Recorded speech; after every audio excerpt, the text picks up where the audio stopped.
मुआहदे का ये मतलब नहीं कि अमेरिका और इसराइल के जुराइम भूल जाएंगे या मुआफ़ कर देंगे। अमेरिका ने ईरान के असासे बहाल करने का वादा किया है और अगर अमेरिका ने मुआहदे की खिलाफ वर्जी की तो उसे मुंह तोड़ जवाब दिया जाएगा। एक सख्त बयान ईरान की जानिब से आया है। इस बारे में आमिर रज़ा से बात करते हैं। आमिर भाई, मुआहदा हो रहा है, बातें भी हो रही हैं, लेकिन ईरान का आज बड़ा सख्त रद्द-ए-अमल फिर आया है। इस बारे में आपका तज्ज़िया क्या कहता है? देखिए, मैं आपको एक बात बताऊं, मेरा तज़िया चले रहेगा, लेकिन फ़ारस न्यूज़ ने आज एक ख़बर शाया की है जिसमें उसने पासदारान इनकलाब के हवाले से ये कहा है कि हम आज भी तैयार हैं। बिल्कुल ऐसे ही है। देखें, ये एक ऐसी धमकी है नहीं, पासदारान इनकलाब ने कहा है कि हम आज भी तैयार इवन अमन के दिनों में भी या मुआहदे के दिनों में भी मुकम्मल तौर पर तैयार हैं। मैं आपको पहली बात बताऊं, ये तलवार जो कल आपने भी अब्बास अल-अक़ची वाला जिक्र किया था कि आपने हुर्मत पर हमारी तलवार लटकती और रहेगी। ये आज पासदारान इनकलाब का ये कहना कि हम हर रिएक्शन के लिए तैयार हैं, तो इसका मतलब ये है कि अभी इत्मीनान की वो फ़िज़ा जो कि इस एक मुआहदे के लिए अभी तो MOU साइन होने जा रहा है, अभी ये मेमोरेंडम ऑफ जो है अंडरस्टैंडिंग है कि वो तय हो जाए कि मुज़ाकरात में क्या क्या मुआहदा जो है उसको तश्कील पाना है। उसके लिए 60 दिन हैं, जंग बंदी है, आपने हरमज़ है, वहाँ से वसूल किए जाने वाला टैक्स है, 300 अरब का मुतालबा है, 24 अरब के मुंजमद असासे हैं, फिर लेबनान है, फिर उसके बाद गल्फ़ स्टेट्स की जो तहफ़्फ़ुज़ात हैं वो सामने हैं, फिर ईरान का न्यूक्लियर प्रोग्राम है, फिर पासदारान इनकलाब का मिसाइल प्रोग्राम है, ICBM है। देखें, एक के बाद एक आप अगर शिकें गिनते चले जाएंगे तो किसी जगह पर भी जाकर ये मुआहदा जब 60 दिन की उस तफसील के अंदर जाएगा जिसमें दोनों मुल्कों के वफूद बैठकर एक दूसरे के साथ बहस मुबासा करेंगे, तो उसमें कहीं पर भी रुकावट आ सकती है। उसको प्रिएम्प्ट करते हुए, इसको उसकी पेशगी जो है वो करते हुए इस्माइल बकाई जो हैं उन्होंने बिल्कुल सही कहा कि जहाँ यू टर्न आएगा वहाँ मुंह की खाएगा। मतलब ये अल्फाज को अगर मैं अपने एंगल से बयान करूँ तो जहाँ डोनाल्ड ट्रंप यू टर्न लेगा, यू टर्न कहाँ ले सकता है डोनाल्ड ट्रंप, ये भी मैं आपको बता देता हूँ। यू टर्न ले सकते हैं लेबनान के मसले के ऊपर, क्योंकि इजराइल आज के दिन तक इस बात पर तैयार ही नहीं है कि वो लेबनान का जो है मामले को वो मार ही नहीं रहा। वो कहता है मैं अपनी फौजी वहाँ से नहीं निकलेंगे। देखें, आपने हरमज़ वाला मामला हल हो जाएगा, क्योंकि JD वैंस भी कह रहा है कि 300 अरब डॉलर का जो मुतालबा है रिकन्स्ट्रक्ट ऑफ ईरान, जो कि उसका नुकसान हुआ है इन जंग के दौरान। लेकिन मैं ये समझता हूँ कि इस जंग के दौरान ही नहीं, उसका नुकसान अगर गिना जाए तो 79 से अब तक जो उस पर पाबंदियाँ हैं उससे जो नुकसान हुआ है वो इससे कई गुना ज़्यादा है। 300 अरब डॉलर चलें उसका है, तो उसने कहा कि गल्फ़ स्टेट्स जो हैं वो देंगी। अब आप ये समझे कि गल्फ़ स्टेट्स वाले तैयार हो जाए बत्ता देने के लिए, और वो बत्ता जो कि अमेरिका इतनी दूर से 12,000 किलोमीटर दूर से लेने आया था वो ईरान के हिस्से में आया। इसका मतलब ये है कि अमेरिका जाते जाते ईरान को आबने हरमज़ गिफ्ट करके जा रहा है। आबने हरमज़ जो पहले वो आबने हरमज़ जो पहले खुली हुई थी, आराम से आज़ादाना तिजारत हो रही थी, वो ईरान के हवाले कर दी। आबने हरमज़ कैसी बदमाशी है। आबने हरमज़ जो है ये मैं आपको एक बात बताऊँ, आबने हरमज़ जो थी ये खुली थी और इसके इस तरफ वाले, राइट वाले और लेफ़्ट वाले दोनों मुल्क उसके दावेदार थे, और ये इंटरनेशनल वाटर की तरह इस्तेमाल हो रही थी। मैंने जंग के आगाज़ में कहा था कि अब आबने हरमज़ ईरान की हो जाएगी, और आप मुझे बताएं ईरान ने इस जंग के दौरान जो नक्शा दिया था फजीरा से वो जो कोह मुबारक तक का, उसमें तमाम ममालिक के लिए इसको बंद कर दिया। अब किसी खलीजी मुल्क के अंदर इतनी सख्त नहीं है कि वो ईरान के आगे बोले, क्योंकि ईरान डिक्लेयर्ड इस खत्ते का पावर बन गई, यानी सुपर पावर बन गई है।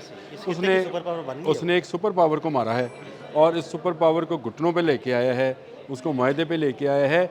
आप मुझे बताएं, इस मुआहदे पर ईरान में शकूक व शुबहात हैं, अमेरिका में जश्न क्यों मनाया जा रहा है? अमेरिका की जान छूट गई है इसलिए जश्न मनाया जा रहा है। ये आप ज़रा इसको देखें कि ट्रंप को उठते बैठते जो ख्याल आ रहा है कि मुआहदा हो गया, आबने हरमज़ खुल गई, जुज़वी खुल गई, अभी जुमे को खुल जाएगी, अभी मैं ख़ुद भी जा सकता हूँ। आपने क्या ईरानियों में इस तरह की जो है हिजान अंगेज़ी देखी है? इस तरह की कोई एक्साइटमेंट देखी है? ये सारी एक्साइटमेंट, ये सारी खुशी बता रही है कि ये मुआहदा अमेरिका के लिए जान बचाने का मुआहदा है। वो जिस तरह कहते हैं मरीज़ के लिए जान बचाने वाली अद्वियात, ये उस तरह की एक दुआ है जो कि अमेरिका को मिली है, और अमेरिका इसमें से हाथ जोड़ के अब निकल कर बाहर जाएगा। और अमेरिका के लिए जो उसके लिए सुबह की होना थी वो हो गई, जो उसकी सुपर पावर नंबर 1 की पोजीशन थी छीननी थी वो छीन गई। लेकिन इससे एक और काम हुआ कि अब आपने हमस पे ईरान अकेला सुपर पावर बन के बैठेगा, ना उसको इसराइल छेड़ सकेगा।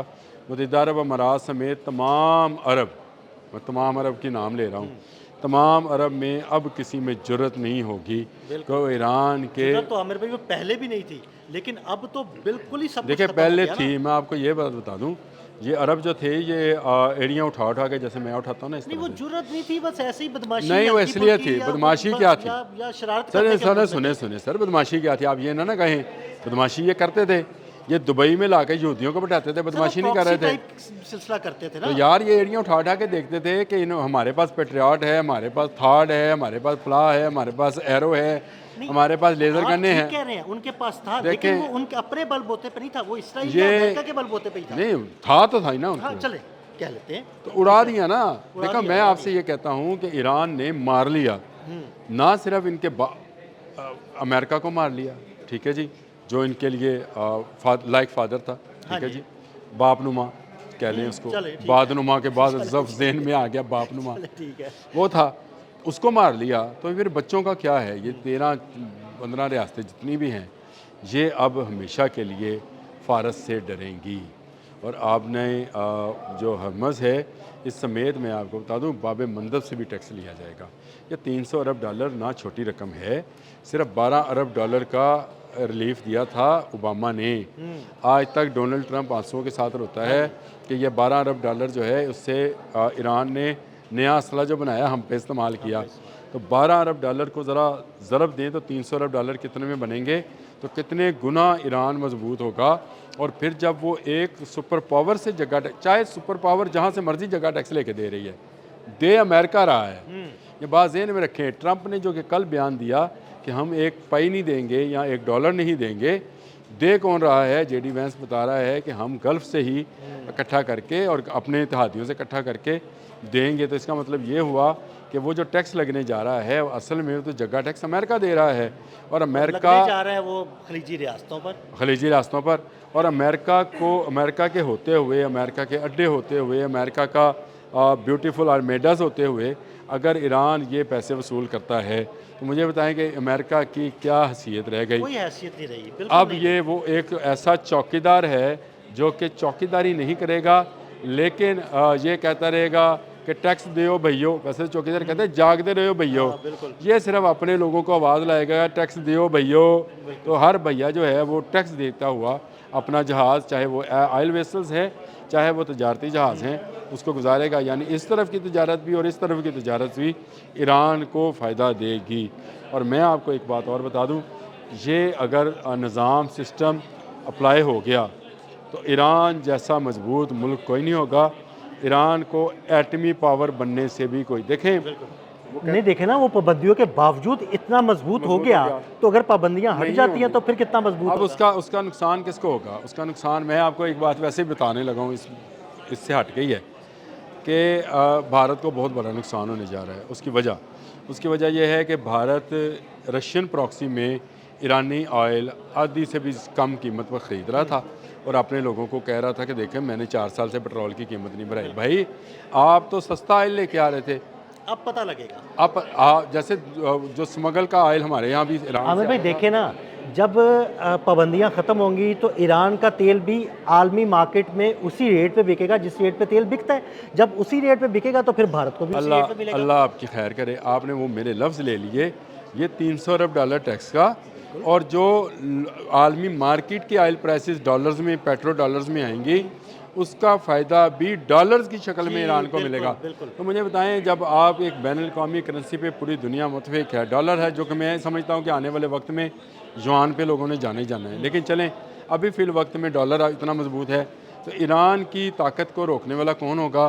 तमाम करारदादें, अगर जो मुआहदा हो जाता है 60 दिनों के अंदर, तो उसमें एक शिक ये भी है कि तमाम करारदादें क़ौमी मुत्तहिदा वाली वापस ली जाएंगी। इसका मतलब ये है कि ईरान सारी दुनिया के लिए और सारी दुनिया के लिए ईरान खुल जाएगा और ये एक ऐसी ताकत बनेगा जिसका शायद अभी ना गल्फ़ को ख्याल है, ना अमेरिका तसव्वुर कर सकता है कि ईरान कितनी बड़ी सुपर पावर बनकर उभरेगा। बहुत शुक्रिया आमिर भाई ने बड़ी तफसील के साथ इस सारे मामले पर रोशनी डाली। मज़ीद अपडेट्स के लिए मैं फॉलो करते रहें अदील अहमद और आमिर रज़ा को इजाज़त दीजिएगा। अल्लाह हाफ़िज़।